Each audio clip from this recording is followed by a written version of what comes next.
नमस्कार दोस्तों, लक्ष्मी ट्यूटोरियल में आप सभी का स्वागत है। वर्ल्ड ज्योग्राफी से कुछ और प्रश्नों को मैंने तैयार किया है, तो चलिए शुरू करते हैं। पहला प्रश्न है, निम्नलिखित में से कौन कौन से देश भूमध्य सागर से लगे हैं। हमें इसमें से बताना है। कुछ देश दिए गए हैं और ये भूमध्य सागर से किनकी लगती है। तो पहला है मोरक्को, दूसरा अल्जीरिया, तीसरा ट्यूनीशिया, चौथा है लीबिया, पांचवा इजिप्ट और छठा सूडान। हमें इसमें बताना है कि भूमध्य सागर से लगे हुए कौन से देश हैं। इसे मोरक्को होगा, Algeria, Tunisia, Libya, Egypt. Sudan नहीं है, क्योंकि सूडान जो है किससे लगा हुआ है। सूडान हिंद महासागर से लगा है, ना कि भूमध्य सागर से।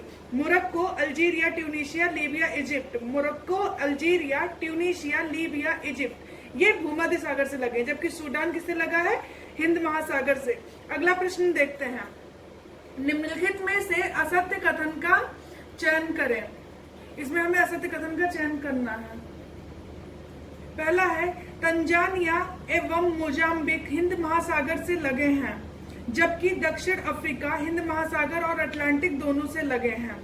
ये कह रहा है कि जो तंजानिया और मोजाम्बिक है वो किससे लगे हुए हैं, हिंद महासागर से, जबकि जो ये क्या नाम है, दक्षिण अफ्रीका है, वो हिंद महासागर और अटलांटिक दोनों से लगा हुआ है। ये पहला कथन था। दूसरा है, सूडान, इरिट्रिया, जिबूती हिंद महासागर से लगे हैं। सूडान, इरिट्रिया, जिबूती हिंद महासागर से लगे हैं, जबकि सोमालिया एवं केन्या अटलांटिक महासागर से लगे हैं। ये दूसरा कथन है। तीसरा है, कर्क रेखा और जीएमटी एक दूसरे को अल्जीरिया में काटते हैं। कर्क रेखा और जीएमटी एक दूसरे को अल्जीरिया में काटते हैं, पहला कथन है। दूसरा है, दक्षिणी अटलांटिक महासागर में जीएमटी और मकर रेखा एक दूसरे को काटते हैं। यानी जो कर्क रेखा और जीएमटी है वो अल्जीरिया में एक दूसरे को काटते हैं, और जो जीएमटी और मकर रेखा है वो साउथ अटलांटिक ओशन में एक दूसरे को काटते हैं। इसमें से हमें असत्य कथन का चयन करना था, और ये दूसरा कथन असत्य है, क्योंकि सूडान, इरिट्रिया, जिबूती हिंद महासागर से लगे हैं। सोमालिया और केन्या भी हिंद महासागर से लगे हैं, न कि अटलांटिक महासागर से। तो हिंद महासागर से कौन कौन से लगे हैं, सूडान, इरिट्रिया, जिबूती, सोमालिया और केन्या, ये पांचों किससे लगे हैं, हिंद महासागर से। चलिए अगला देखते, तो इसमें असत्य यही दूसरा वाला होगा।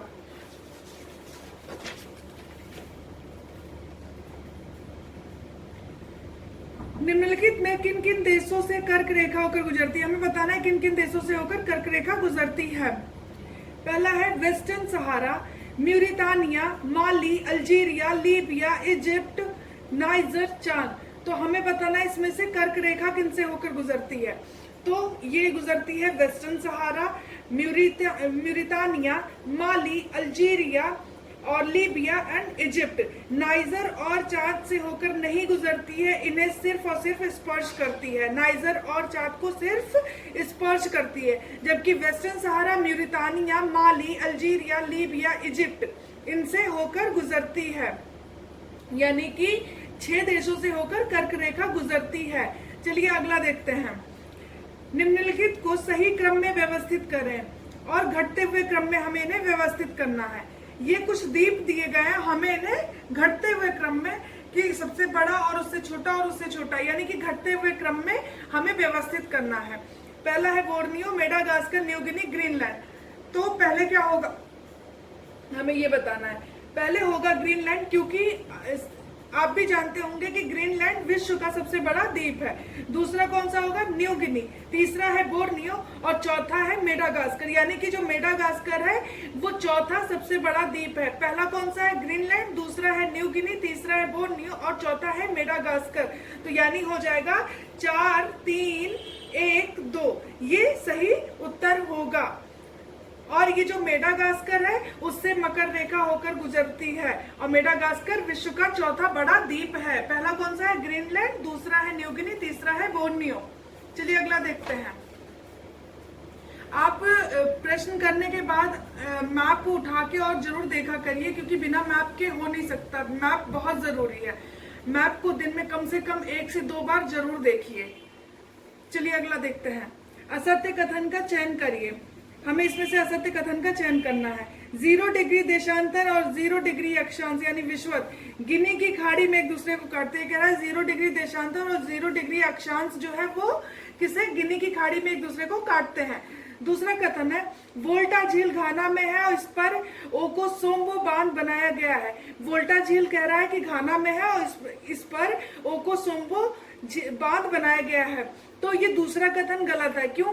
क्योंकि वोल्टा नदी पर ओकोसोम्बो बांध है और जो ओकोसोम्बो बांध है ये इसी का जो जलाशय है उसको वोल्टा झील कहते हैं। तो ये वोल्टा नदी पर ओकोसोम्बो बांध है और ये घाना में है और इसका जो जलाशय है यानी कि ये ओकोसोम्बो बांध के जलाशय को ही वोल्टा झील कहा जाता है। तो इसलिए दूसरा कथन गलत है। बाकी पहला सही है कि 0 डिग्री देशांतर और 0 डिग्री अक्षांश गिनी की खाड़ी में एक दूसरे को काटते हैं।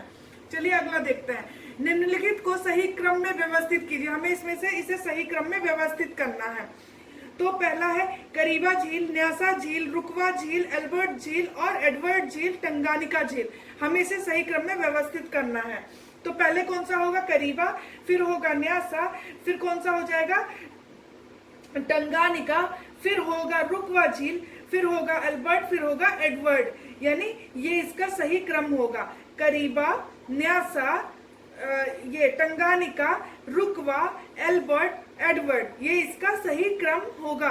तो इसमें पहला है 1 2 6 3 4 5, ये इसका सही क्रम है।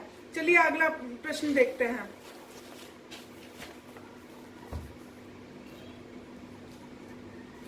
विषुवत या भूमध्य रेखा से होकर गुजरते हैं। तो भूमध्य रेखा से होकर भूमध्य रेखा होकर गुजरती है। किनसे होकर गुजरती है हमें बताना है। कुछ देश दिए गए हैं और भूमध्य रेखा किनसे होकर गुजरती है हमें उसके बारे में देखना है, किससे किससे होकर गुजरती है। Sao Tome Principe, Gabon, Congo, Zaire यानी Democratic Republic of Congo, Uganda, Kenya, Somalia. हमें बताना है कि भूमध्य रेखा किन देशों से होकर गुजरती है। साओ टॉम प्रिंसेप ये बिल्कुल सही है। गैबन से भी होकर गुजरती है, कांगो भी, जायरे भी, युगांडा भी, केन्या भी, सोमालिया भी। यानी कि ये कुल 7 देशों से होकर गुजरती है। विषुवत रेखा 7 देशों से होकर गुजरती है। Sao Tom Prinsep, Gabon, Congo, जायरे, Uganda, Kenya, Somalia. तो उपरोक्त सभी। चलिए अगला प्रश्न देखते हैं। मकर रेखा किन किन देशों से होकर गुजरती है? मकर रेखा किन किन देशों से होकर गुजरती है? तो पहला है नामीबिया, बोत्सवाना, दक्षिण Africa, Mozambique, Madagascar, Congo, Gabon. तो हमें बताना है कि ये किन किन देशों से होकर गुजरती है। ये नामीबिया से, बोत्सवाना, दक्षिण अफ्रीका, मोजाम्बिक, मेडागास्कर, इन 5 देशों से होकर गुजरती है। नामीबिया, बोत्सवाना, दक्षिण अफ्रीका, मोजाम्बिक, मेडागास्कर। कांगो और गैबन से होकर नहीं गुजरती है। तो मकर रेखा किन से होकर गुजरती है? नामीबिया, बोत्सवाना, दक्षिण अफ्रीका, मोजाम्बिक, मेडागास्कर। और जो विषुवत थी वो किससे होकर गुजरती थी? वो Sao Tom Prinsep, Gabon, Congo, जायरे, Uganda, Kenya, Somalia. यानी कि वो कुल जो है 7 देशों से होकर गुजरती है, जबकि मकर रेखा किससे? 5 देशों से होकर गुजरती है। चलिए अगला देखते हैं प्रश्न। निम्नलिखित पर विचार करें और सत्य कथन का चयन करें। हमें इसमें से सत्य कथन का चयन करना है। पहला कथन है करीबा झील मानव निर्मित झील है।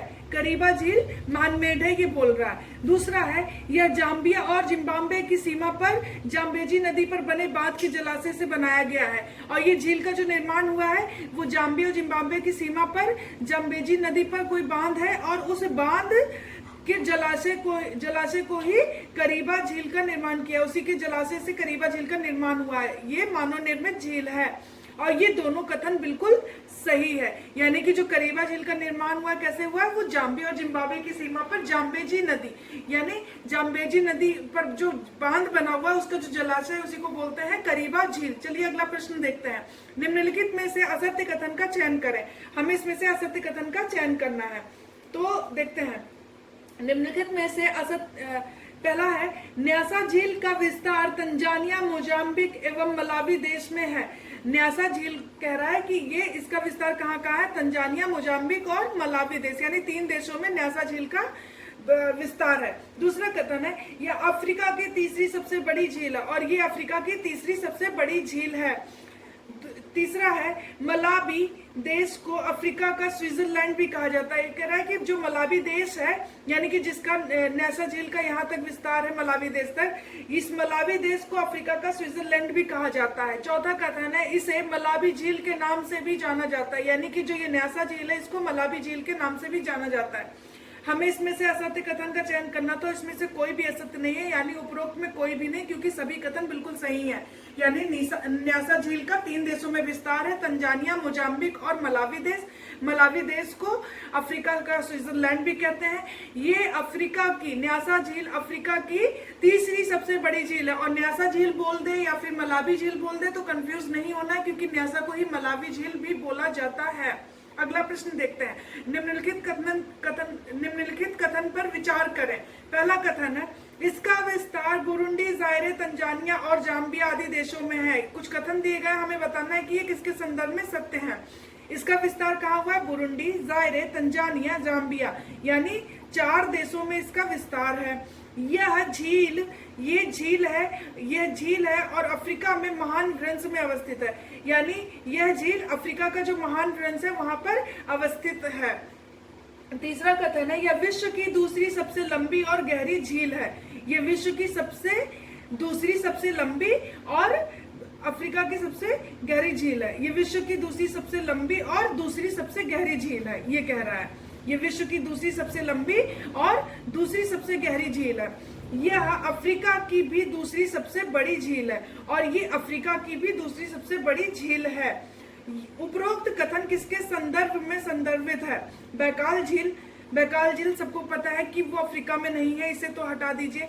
टंगानिका और रुकवा झील, हमें बताना टंगानिका झील है या रुकवा झील है। ये टंगानिका झील के बारे में बोल रहा है और टंगानिका झील बुरुंडी, जायरे, तंजानिया और जाम्बिया में इसका विस्तार है। यह झील अफ्रीका के महान व्रंश में अवस्थित है और ये विश्व की दूसरी सबसे लंबी और दूसरी सबसे गहरी झील है। यह अफ्रीका की दूसरी सबसे बड़ी झील है।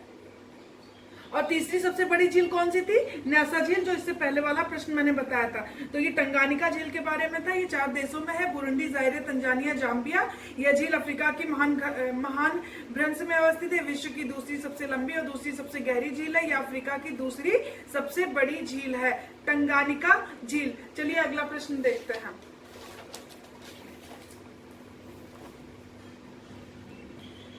निम्नलिखित कथनों पर विचार करें और सत्य कथन का चयन करें। पहला देखते हैं, विश्व की सबसे गहरी झील बैकाल झील है। ये कह रहा है कि विश्व की सबसे गहरी झील जो है वो बैकाल झील है। दूसरा कथन है विश्व की सबसे लंबी झील कैस्पियन सागर है और विश्व की सबसे लंबी जो झील बता रहा है वो कैस्पियन सागर को बोल रहा है, कैस्पियन सागर। तीसरा है रुकवा झील तंजानिया में है, यह दलदली क्षेत्र का निर्माण करती है। रुकवा झील तंजानिया में है और यह दलदली क्षेत्र का निर्माण करती है। चौथा कथन है असल झील जिबूती में है, यह अफ्रीका का सबसे निचला स्थान है, यानी कि जो ये असल झील है वो जिबूती में है और ये अफ्रीका का सबसे निचला स्थान है। हमें इसमें बताना है कि कौन सा कथन सत्य है और ये सभी कथन बिल्कुल सही है। यानी विश्व की सबसे गहरी झील कौन है? बैकाल। और विश्व की सबसे लंबी झील कौन सी है? कैस्पियन सागर। रुकवा झील तंजानिया में है और ये दलदली क्षेत्र का निर्माण करती है। असल झील जिबूती में है और ये अफ्रीका का सबसे नीचा स्थान है। ये सभी कथन थे और ये सभी कथन बिल्कुल सही है। अगला प्रश्न देखते हैं। निम्नलिखित कथनों पर विचार कीजिए। पहला कथन है इसका विस्तार युगांडा, केन्या, तंजानिया में है। ये कह रहा है ये कुछ कथन दिए गए, हमें बताना किसके संदर्भ में सत्य है। इसका विस्तार कहाँ है? युगांडा, केन्या और तंजानिया 3 देशों में है। यहाँ से विषुवत रेखा गुजरती है और यहाँ से विषुवत रेखा भी गुजरती है। यह अफ्रीका की सबसे बड़ी मीठे पानी की झील है तथा विश्व की तीसरी सबसे बड़ी झील है। ये अफ्रीका की तो सबसे बड़ी मीठे पानी की झील है और विश्व की तीसरी सबसे बड़ी झील है। चौथा कथन है यहाँ से श्वेत नील निकलती है और यहाँ से श्वेत नील निकलती है, यानी कि श्वेत नील और ब्लू नील मिलकर ही नील कहलाता है और इनका संगम कहाँ पे होता है? सूडान के खार्तूम में होता है। तो ये बोल रहा है कि श्वेत नील यहाँ से निकलती है। तो ये कथन किसके बारे में है? तुर्काना झील, विक्टोरिया झील, चाट झील और असल झील। ये विक्टोरिया झील के बारे में बोल रहा हूँ, यही से श्वेत नील निकलती है और श्वेत नील और ब्लू नील का जो संगम होता है वो कहाँ पे होता है? सूडान के खार्तूम में होता है और वहां से ये नील कहलाने लगती है। तो ये किसके बारे में था? विक्टोरिया झील के बारे में था। ये युगांडा, केन्या और तंजानिया में इसका विस्तार है। अच्छा, जो क्या नाम है, वो ब्लू नील है, वो कहाँ से निकलती है? वो तंजानिया से निकलती है, ये ध्यान रखिएगा। और विक्टोरिया झील से विश्वत रेखा भी गुजरती है। अफ्रीका की सबसे बड़ी मीठे पानी की और विश्व की तीसरी सबसे बड़ी झील है ये श्वेत नील, यहाँ से श्वेत नील निकलता है। ये विक्टोरिया झील के बारे में कथन था। अगला देखते हैं। बांध दिए गए हैं और किस नदी पर है ये हमें बताना है। करीबा बांध, नील नदी, आसवान, जाम्बेजी, ओकोसोम्बो, बोल्टा नदी। तो हमें इसमें से बताना है कि कौन से सही सुमेलित है। सही सुमेलित केवल तीसरा है, ओकोसोम्बो बांध बोल्टा नदी पर है, ये बिल्कुल ठीक है। बाकी करीबा बांध जो है, अभी पिछला भी मैंने बताया था, करीबा बांध जाम्बेजी होगा। आसवान बांध जो है वो नील नदी पर है। तो इसमें से पहला दूसरा गलत है, बाकी तीसरा सही है। ओकोसोम्बो झील जो है वोल्टा नदी पर है और ये घाना में है। और जो पहला और दूसरा है यानी कि करीबा हो जाएगा जाम्बेजी और आसवान हो जाएगा नील नदी। चलिए अगला प्रश्न देखते हैं। निम्नलिखित पर विचार कीजिए और सही उत्तर का चयन कीजिए। इसका विस्तार, कुछ कथन दिए गए, हमें बताना किसके बारे में है। इसका विस्तार नाइजर, नाइजीरिया, कामरून और चाड देशों में है। यानी इसका विस्तार कितने देशों में है? इसका विस्तार कुल 4 देशों में है, नाइजर, नाइजीरिया, कामरून और चाड। ये सहारा मरुस्थल में पड़ता है। इसे सहारा का नकलिस्तान भी कहते हैं। नकलिस्तान मतलब जहां जीवन संभव हो। तो ये किसके बारे में बोल रहा है? इसका विस्तार नाइजर, नाइजीरिया, कैमरून और चाड में है और ये सहारा मरुस्थलीय क्षेत्र में पड़ता है। इसे सहारा का नकलिस्तान भी बोलते हैं। किसके बारे में? चाड झील, टंगानिका झील, रुकवा झील, कैस्पियन सागर। तो ये चाड झील के बारे में था। इसका विस्तार कुल 4 देशों में, नाइजर, नाइजीरिया, कैमरून और चाड, और इसे चाड झील भी बोलते हैं। और ये सहारा मरुस्थल में पड़ता है और इसे सहारा का नकलिस्तान भी बोलते हैं। तो 3 देश याद रखिए, नाइजर, नाइजीरिया और कैमरून। बाकी चाड तो याद ही रखिएगा, चाड झील से रिलेटेड है। चलिए अगला प्रश्न देखते हैं। सही सुमेलित है, बताना है। बांध है और जलाशय, किस बांध का जो वो जलाशय यानी बांध के पानी को रोककर जो जलाशय बना हुआ है, हमें बताना वहां पे किस झील का निर्माण हुआ है। आसवान बांध का जलाशय जो है उसको क्या बोलते हैं? नासिर झील। ओकोसोम्बो बांध के जलाशय को क्या बोलते हैं? वोल्टा झील। हमें इसमें बताना है कि कौन सा सही सुमेलित है। दोनों ही बिल्कुल सही है कि ओकोसोम्बो बांध जो है उसका जो जलाशय उसको वोल्टा झील बोलते हैं। ये घाना में है और किस नदी पे है? वोल्टा नदी पे। आसवान बांध आपको मैंने बताया था कि आसवान बांध नील नदी पर है और इसका जो जलाशय उसको नासिर झील बोलते हैं। और ये दोनों ही कथन बिल्कुल सही है।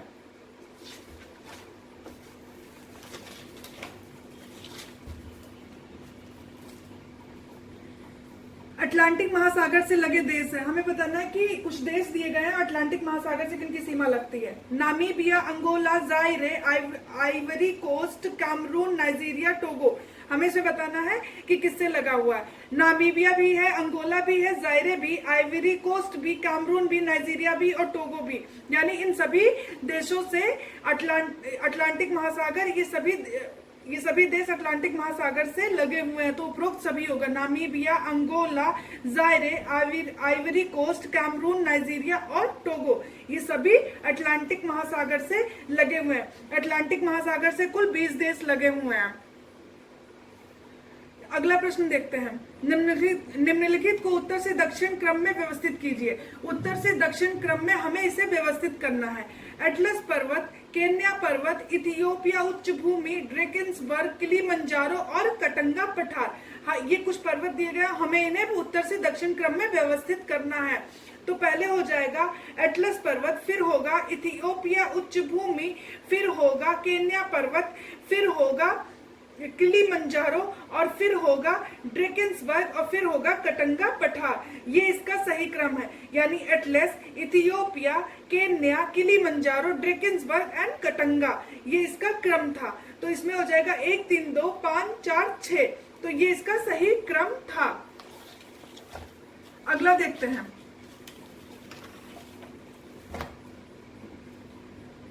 कथन दिया गया, हमें बताना है किसके संबंध में है ये।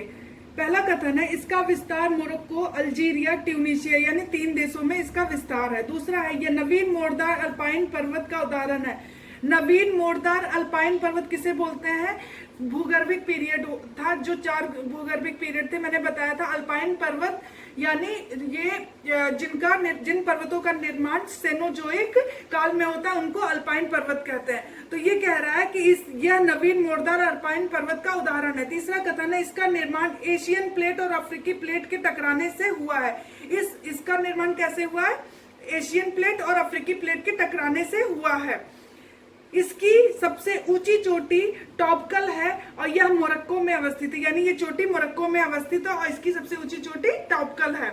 ये सभी कथन उपरोक्त कथन किसके संदर्भ में सत्य है? इथियोपिया उच्च भूमि, ड्रेकिंसबर्ग पर्वत, मितुम्बा पर्वत, एटलस पर्वत। ये एटलस पर्वत के बारे में बोल रहा है। एटलस पर्वत ये एक नवीन मोड़दार अल्पाइन पर्वत का उदाहरण है। इसका निर्माण कैसे हुआ? एशियन प्लेट और अफ्रीकी प्लेट के टकराने से इसका निर्माण हुआ है और इसका सबसे ऊंची चोटी जो है टॉपकल है और ये मोरक्को में है।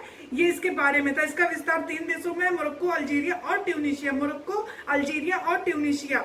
ये एटलस पर्वत के बारे में कथन था।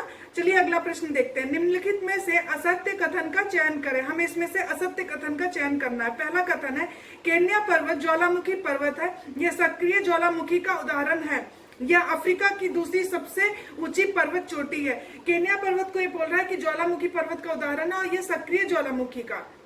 केन्या पर्वत एक ज्वालामुखी पर्वत है और यहाँ पे सक्रिय ज्वालामुखी का ये उदाहरण है। दूसरा कथन है, ये अफ्रीका की दूसरी सबसे ऊंची पर्वत चोटी है। ये तो बिल्कुल ठीक है कि अफ्रीका की दूसरी सबसे ऊंची पर्वत चोटी है। केन्या पर्वत ज्वालामुखी पर्वत है, ये भी बिल्कुल ठीक है, लेकिन ये शांत ज्वालामुखी पर्वत का उदाहरण, ना कि सक्रिय ज्वालामुखी का। तो ये पहला कथन गलत है, बाकी दूसरा बिल्कुल सही है। आज के लिए इतना ही। Thank you so much.